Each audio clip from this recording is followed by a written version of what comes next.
All right, people ask me, what do I think of Ryan Garcia going to train with Derrick James? I didn't know this at all. This is totally new to me. But why not? I think it's a good look for him. You need to change up and try something different.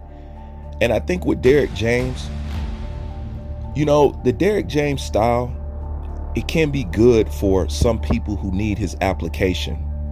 It's not good in all people's cases. I think Anthony Joshua needs a little bit more than what Derrick James has to give him, but nonetheless, he does have something to offer. And Derrick James, to me, I look at more of a striking coach. He can get you and teach you how to land, which I think is important for Ryan at this point, and can teach him to really sit down on his power. Ryan already has the speed. So you add those two together, Ryan should be able to start starching dudes, if he applies it right, if he takes it serious and whatever and whatnot. So I don't see that being a bad look for him. A lot of people are judging him off of this, which is weird because how can he do any worse in the situation that he was already in? Oscar didn't give a damn about him. Bernard didn't give a damn about him. Joe Goosen definitely didn't give a damn about him. People say a lot of stuff with Eddie Reynoso and stuff like that, but Eddie Reynoso is not a good coach. Eddie Reynoso is somebody that you go to teach you how to cycle in and off steroids and not get caught. That's basically what Eddie Reynoso was good for if we was just, keeping it clean and cutting through the bullshit. Okay? So a lot of people are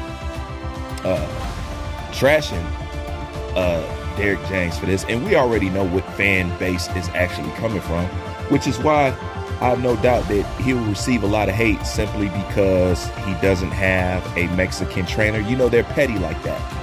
They did the same thing to Triple G when Triple G switched over to what's my man from the Crunk Gym? I can't think of his name right now, but they started to boo Triple G simply because he didn't want to train with Abel Sanchez anymore. They petty like that.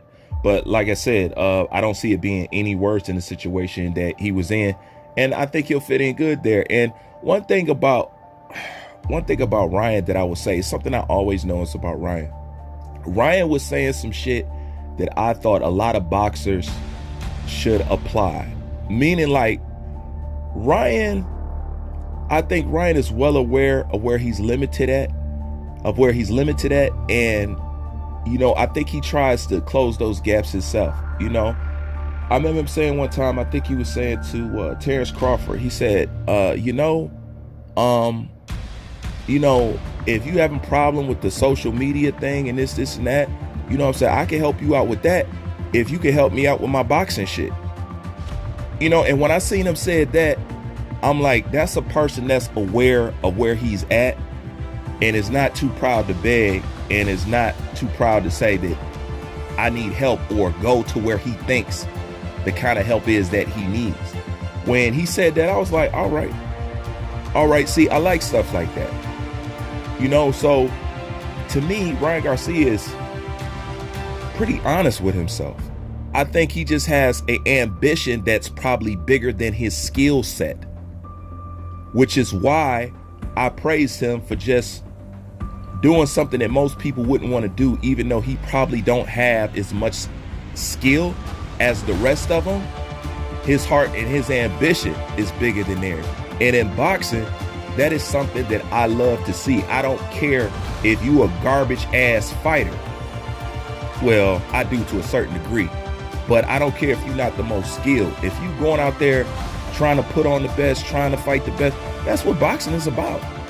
Good matchups. Boxing is not just about swinging from one boxer's jockstrap, because every great boxer is made with two people. One person, they need to display their skills, and the other person to display your skills on. So it's always been like that. But why not? Let's try it and see. He ain't got nothing to lose. And I think the real fear is what happens when Derrick James can get him to respond.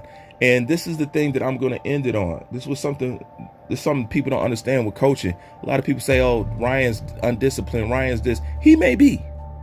He may be. But one thing I know about coaching and training, at the end of the day, the trainer who's right for you is the one who you respect. Okay? The one who you respect. When I train people, my goal is to get into your mind, to make you feel bad or ashamed if you're not performing up to my level. You know what I'm saying? You have to feel some kind of urgency. You have to feel some kind of want to perform for me. You know? So at the end of the day, if the person that you're working with you don't respect, that's not a good fit for you. That doesn't mean a person is not a good trainer. That doesn't it just means that the connection is not there. In order for you to receive the lessons, the knowledge, you first have to respect the person that's teaching you. If you don't have that, I don't care how good of a trainer they are, you guys are not going to get anywhere. So go to a place and go to a person in which you can respect their knowledge and their craft and what they have for you. If you don't got that, you don't got nothing. Maybe at the end of the day, maybe Ryan really didn't respect Eddie Reynoso. Maybe he just seen the steroid thing and say, you know what, this is not really where it's at. You know, you have Joe Goosen over there. Oh, he wasn't listening to Joe Goosen and all that. Man, Joe Goosen was just brought in to bring up hype to the fight. Joe Goosen wasn't serious about Ryan Garcia. No way. Okay, Joe Goosen was a prop. You know, so I would like to see what Derrick James do with him. You know what I'm saying? It's different if he was coming to Derrick James for defense, you know what I'm saying, or something like that, you know, and that's not one of his strong suits. But I really don't see no point for them hating on it, because low-key, Derrick James pretty much kind of has a Mexican style, just with more intelligence, you know, truthfully. So we'll see, but I think it's a good looking, why not? At least they gonna care about him. At least they gonna have his back. Derrick James ain't gonna abandon him at no press conference or nothing like that, or leave him out to dry by himself at the end of the day. I'll tell you that much. You know what I'm saying? And just based off that alone, it's a good move in my opinion. But then again, that's just my thoughts. Leave yours in the comment section. Bruce Van, I'm out.